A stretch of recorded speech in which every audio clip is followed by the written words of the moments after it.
episode 68. Respect for ourselves guides our morals. Respect for others guides our manners. This quote is by Lawrence Stone, and it kicks off our episode very nicely. I talk about a ton of things you can do on this podcast. Steps to become more focused on your goal and tune out distractions. Ways to discover your passions and your dreams. How to be kinder and more forgiving with others. And so much more. Today, I want to remind you of one of the most important things you can do. Without it, all your pursuits will not get you the desired level of satisfaction and fulfillment. And that is a respect for yourself. I am sure you've heard advice before that told you to love yourself. And I have mentioned on this podcast before how much I've always struggled with this message. It just never really hit home with me. Maybe one day it will. I may just not be there yet. But many other messages do resonate with me much clearer. And today's topic is such a message. Respect yourself. When I think about respect, this raises questions for me, such as: how do you treat yourself? Are you kind to yourself? Do you forgive yourself? How do you feel about yourself? Are you proud of yourself? And are you happy with yourself? These questions can be overwhelming, I realize that. But if you don't ask them, how can you know the answer? And if you don't respect yourself, how can you be kind to and respect others? Learning to respect yourself is a very important part of quest for you. So what exactly is respect? It's the sense of worth and personal value that you define yourself with. I believe respect for yourself forms the keystone of how you treat yourself and how you allow others to treat you. Furthermore, all decisions you make in life stem from your level of self-respect. This is why those questions I asked earlier are so important. They shine a light on the level of respect that you have for yourself. They show the regard and consideration you have for yourself. If negative feelings such as dissatisfaction with who you are, maybe guilt, shame, or even anger and frustration come up while you're asking those questions, then it could be time for you to dig deeper. Self-respect is about having a sense of honor and dignity about yourself, your choices, and your overall life.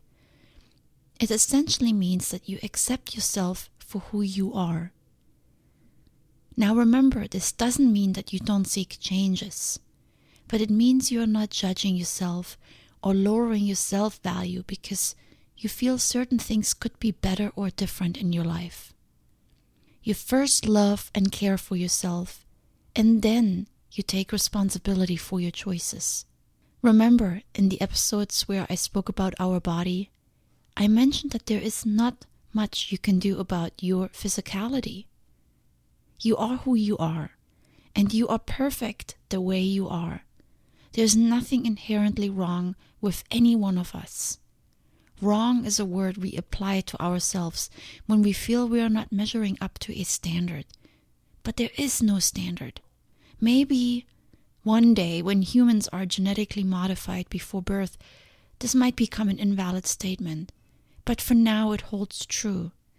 Every single person, no matter what size, color, character, or disability, is perfect within themselves. And when you accept that truth for yourself, you are well on the road to self-respect. Respect for yourself doesn't just come with a level of acceptance for who you are. It also comes with confidence. Not arrogance, just confidence that the person you are showing to the world is your best self.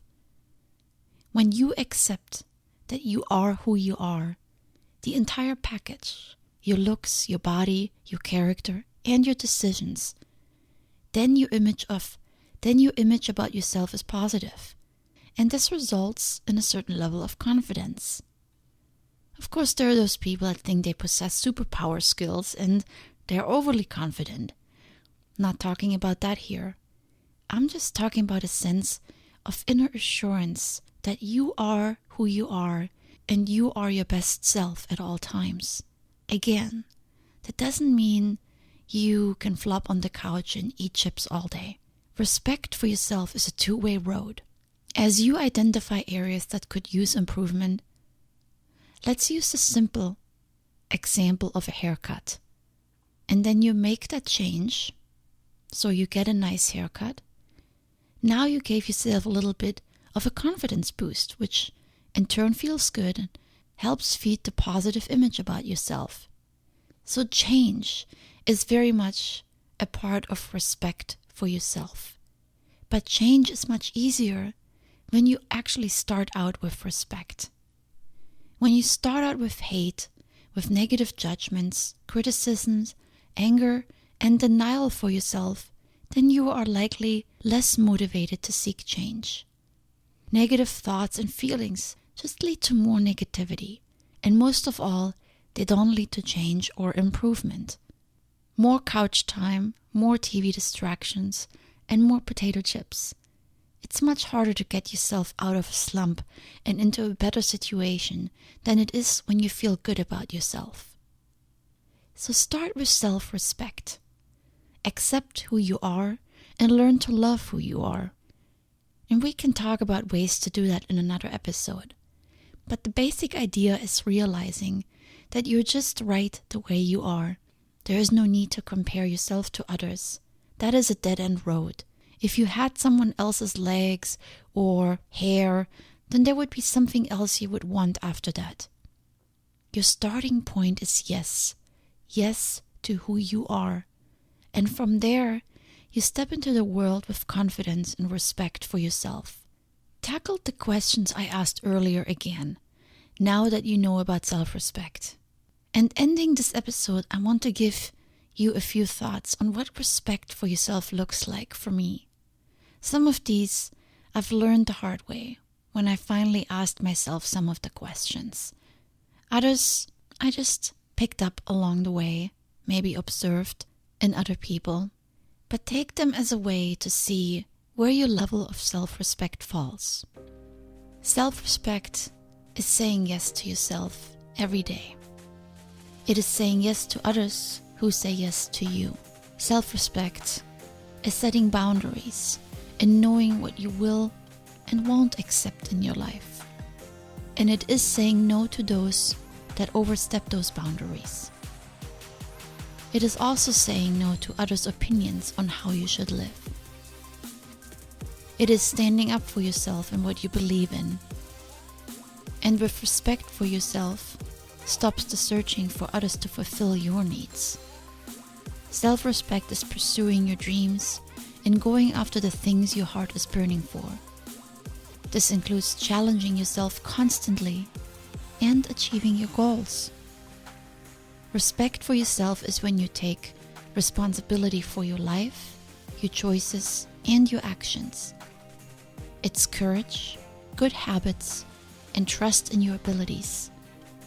Respect for yourself is compassion for yourself, your values, and your dreams.